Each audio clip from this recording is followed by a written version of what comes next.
Assalamualaikum warahmatullahi wabarakatuh. Saya Arsitasya Nurrahmi dengan NIM 1901792 akan menjelaskan materi mengenai masyarakat bahasa. Hal yang akan dibahas pada materi ini adalah mengenai hakikat masyarakat bahasa. Kemudian masyarakat bahasa berdasarkan sikap sosial, masyarakat bahasa berdasarkan interaksi, masyarakat bahasa berdasarkan jaringan sosial, dan masyarakat bahasa sebagai interpretasi subjektif psikologis. Hakikat masyarakat bahasa. Masyarakat bahasa tidak hanya berdasarkan pada perkembangan bahasa, tetapi berdasarkan pada sejarah, budaya, dan politik. Pada tahap abstraksi yang cukup tinggi ditempatkan ciri-ciri kelompok yang memiliki kesamaan agama, usia, kelompok etnis, dan di bidang linguistis terutama kesamaan bahasa dan atau variasi bahasa. Pada tahap abstraksi yang lebih rendah, realitas bahasa tercermin melalui kelompok-kelompok yang bersemuka. Bloomfield berpendapat bahwa masyarakat bahasa adalah sekelompok orang yang menggunakan sistem tanda bahasa yang sama. Menurut Lyons, masyarakat bahasa adalah semua orang yang menggunakan suatu bahasa tertentu atau dialek. Chomsky berpendapat bahwa completely homogeneous speech community membentuk satuan dasar analisis bahasa. Istilah masyarakat bahasa pada masa dialek Eropa klasik mengacu pada suatu konsep yang idealistis, tidak hanya bermakna kesatuan bahasa, tetapi lebih berarti kesatuan sosial geografis. Landasan dasar yang idealistis terdiri dari kelompok sosial dan masyarakat bahasa yang homogen. Suatu masyarakat bahasa adalah suatu kelompok manusia yang anggota-anggotanya 1.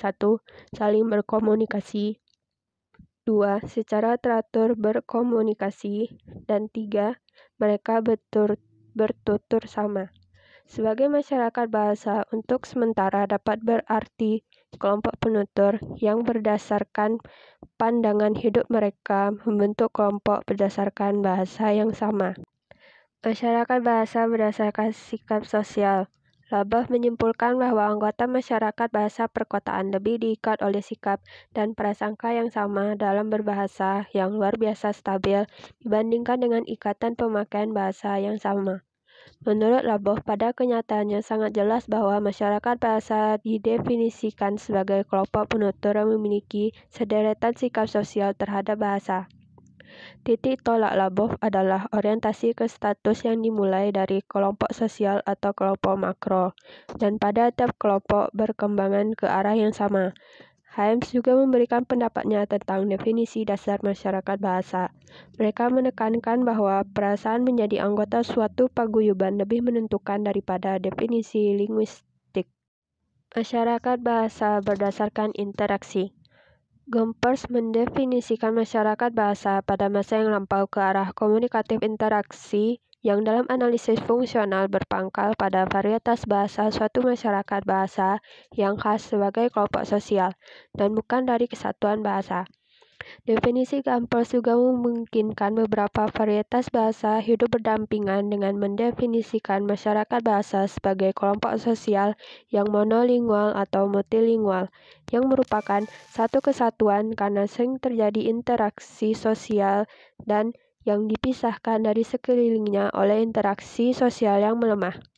Dalam definisi selanjutnya tentang masyarakat bahasa, menekankan bahwa di samping kriteria interaksi juga berperan persamaan dan perbedaan varietas sebagai unsur sosial definisi umum analisis bahasa.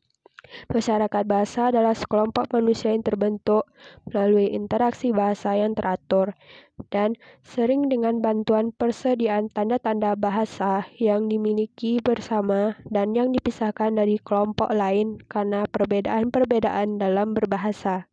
Masyarakat bahasa berdasarkan jaringan sosial. Jaringan sosial sebagai substratum paguyuban bahasa sebagai titik tolak analisis bahasa dalam sosiolinguistik dikenalkan untuk menganalisis komunikasi sehari-hari dan konvensi interaksi. Paguyuban bahasa terdiri atas sederet satuan dasar, jaringan-jaringan yang dapat diikuti oleh seorang anggota paguyuban dalam berbagai tingkat, dan lebih dari satu peran. Konsep jaringan sosial mencoba mencakup variabel manusia sebagai makhluk sosial yang dipengaruhi oleh orang lain dan mempengaruhi orang lain. Jika Gambers membedakan antara jaringan sosial tertutup dengan terbuka, Milroy mengembangkan perbedaan biner terbuka-tertutup dalam suatu kesinambungan. Mulai lebih terbuka atau agak terbuka dipertentangkan dengan lebih tertutup atau agak tertutup dengan menggunakan parameter rapatnya, kelompok, dan keanekaragaman. Suatu paguyuban lebih rapat jika antar anggotanya lebih terikat. Rapatnya jaringan sosial berfungsi sebagai mekanisme pelestarian norma. Kelompok merupakan segmen jaringan dengan kerapatan yang tinggi. Hubungan sosial dalam kelompok lebih rapat daripada di luar kelompok. Keanekaragaman sebagai ukuran kekhasan interaksi suatu jaringan. Apakah ikatan antar anggota hanya berdasarkan satu fungsi atau uniplex, atau berdasarkan fungsi ganda atau multiplex? Masyarakat bahasa sebagai interpretasi subjektif psikologis. Bollinger menunjukkan kompleksitas yang bersifat psikologis dan ciri subjektif konsep paguyuban bahasa. Ia mengemukakan tidak ada batas untuk cara manusia berkelompok guna mencari jati diri, keamanan, keuntungan, hiburan, kepercayaan, atau tujuan lain secara bersama. Sebagai akibat hal ini, tidak ada batasan sehubungan dengan jumlah dan keanekaragaman paguyuban bahasa yang dijumpai dalam suatu masyarakat. Setiap populasi, menurut definisi Bollinger, dapat terdiri atas sejumlah besar paguyuban bahasa yang sehubungan dengan keanggotaan dan varietas bahasanya tumpang tindih. Realitas psikologis paguyuban bahasa yang tergantung dari interpretasi anggota-anggotanya diperhitungkan dalam pendapat Liebig. Baginya, keberadaan kelompok sebagai paguyuban bahasa dengan ciri-ciri khusus yang digolongkan oleh penutur sendiri, bukan oleh sosiolog penting. Tergantung bagaimana seorang penutur menempatkan dirinya dalam ruang yang multidimensi. Ia ikut berpartisipasi dalam berbagai paguyuban bahasa yang dimensi atau perbandingan luasnya ditentukan oleh kelompok di sekelilingnya. Setiap penutur menciptakan sistem perilaku bahasanya yang mirip dengan kelompok tempat ia ingin mengidentifikasikan dirinya dari waktu ke waktu dengan syarat A. Ia dapat mengidentifikasikan dirinya ke kelompok tersebut. B. Ia memiliki kesempatan dan kemampuan untuk mengamati dan menganalisis perilaku mereka. C. Memiliki motivasi yang kuat dan merasa berkewajiban untuk memilih dan mengubah perilakunya.